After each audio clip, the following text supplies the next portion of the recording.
sometimes people don't get what we're saying. Sometimes when we're like cracking a joke, you've got to explain it a lot, if you know what I mean. From what I've seen, I've worked a lot in Switzerland, I've got a lot of Swiss clients, and they don't get my sense of humour at all. Absolutely no way. They go, what's she talking about? And I lived in Australia for 5 years, and they used to call me the Mad Pom. They didn't get my sense of humour either. So it's very different around the world. I think we're known around the world for our humour. So. The British humour, not very funny. Hey, sorry. So maybe that's the British humour. It takes a while to understand. If some people think I'm being serious, I'm actually joking. And I have to say that was a joke. You go, oh, okay. So not everybody gets it. There's without sounding snobby, there's an intellect which kind of goes with British humour, like a kind of variety of British humour. We are quite understated. We're quite self-deprecating, so we take the mickey out of ourselves most often. We don't like to overplay our own qualities. Yeah, British sense of humour, you have to be sarcastic, dry. You have to take the mickey out of yourself. Generally, just like most foreigners, don't particularly like the French. Always rude about the Germans and the Italians. Actually, it's quite different within the countries within Britain. So I think the Scots, the Welsh, the Northern Irish and the English have quite different senses of humour. Silly, dry, witty. So I think that's the basis of most of our jokes. It's always underpinned by undermining what our characteristics and qualities are, and then over-exaggerating some of those traits that we do have. And then the other kind of part of British humour is very slapstick, so it's kind of all of it is about self-deprecating, not taking yourself too seriously, and kind of actually taking the mickey out of ourselves. But sometimes we laugh at our own misfortune or at something that bad happens that's not really bad, you know, something that's a bit unlucky, and we kind of laugh, but also you laugh at yourself as well. British humour is not so obvious. That's what makes it different.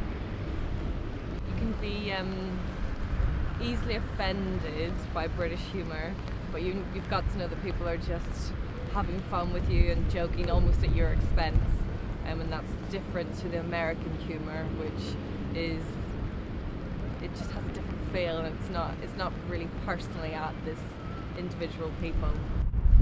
We have got more culture in terms of length of time of being around, so our humour is more deeply ingrained into our culture, where the Americans are quite a new country. American seems to be a lot more brash and a lot more kind of overconfident, so it's funny to almost laugh at others or to laugh at specific things, whereas British humour is very much based around exemplifying your own faults or exemplifying silly things that we do ourselves rather than always pointing at others, which I'd say is probably more associated with American culture. And sort of slightly dry and witty stuff rather than full on like American comedy where it's sort of like, come on guys, let's make a joke. Compared to say, I don't know, say like America, where they wouldn't get any of our jokes or anything like that, and it's we're kind of weird and kind of, I don't know, they just say a lot of words which we don't, and they're just, they don't really understand our way of laughing at people or ourselves or anything like that. It's different. I think it forms a big part of our culture here, I think. That underlying sort of, I don't know how to describe it really. We sort of have this sort of malaise, we have this sort of depression about us, and we use our humour to get out of it sometimes. I think maybe it's overplayed at times, and just living in England you don't notice it as much. But if you ask anyone around the world what makes people British, then yes, I think it probably is part of that. Classic British humour comes from old school shows like Fawlty Towers and Monty Python, they're classics. But I love sort of northern British humour, people like Peter Kay that sort of joke about everyday life, and I think that's perfect for British humour. I think the last leg on Channel 4 at the moment exemplifies it quite nicely. It's obviously based around disabled sports and appreciating the qualities and qualifications disabled people have such. So I think it not only represents the diverse culture that we have in Britain, but our ability to make fun of ourselves, that we're not perfect human beings, we're not all godly athletes who have perfect bodies and whatever. It's about appreciating what people have and what they can do, and maybe taking the fun out of that rather than showing off Life of Brian and the whole Monty Python, that represents everything, I think. I like the guys in Father Ted. I think Father Ted is really a really good example of British humour, even though it's Irish, actually. I think Mrs. Brown's Boys is like one of the favourites in Britain. Monty Python. Monty Python might represent the British sense of humour for me. Old school, silly, daft, but quite clever and irreverent. The British love to pull down the authority. It's a big part of their sense of humour, it's a big part of our culture. We build people up and then we pull them down in politics. That's what we do. Harry Enfield and Chums is really good as well.